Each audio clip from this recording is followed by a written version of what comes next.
Now, this is going to be pretty universal, looking at graduate requirements, and this is regardless of what university you are considering.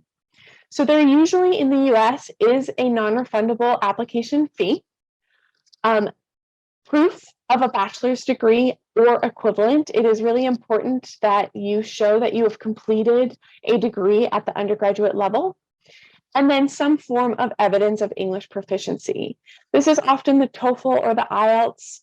Some universities are accepting Duolingo, so it's important to really look at the university in particular and make sure you understand what that English requirement is. Now, again, here, this page is generally universal requirements, a portfolio that is specific to the program that you are applying to. Sometimes at the undergraduate level, you're applying to the institution itself and not a program. But at the master's level, you're going to be an expert in that field. So you need to have a certain level of understanding, a level of skill sets going into that program.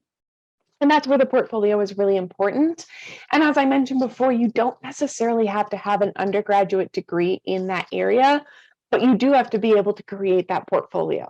So taking a look at, if it's writing, having a certain amount of pieces and what those pieces are going to be. If it's animation, making sure that you know certain programs, having a reel to show. Those are just a few examples of what that might look like. Then a resume, a statement of purpose, 2 letters of recommendation, sometimes an interview, and then the certificate of funds and sponsorship letter are there for obtaining your visa. And that comes after you're accepted into a program, and oftentimes you're working with the university to go through the steps of obtaining that visa.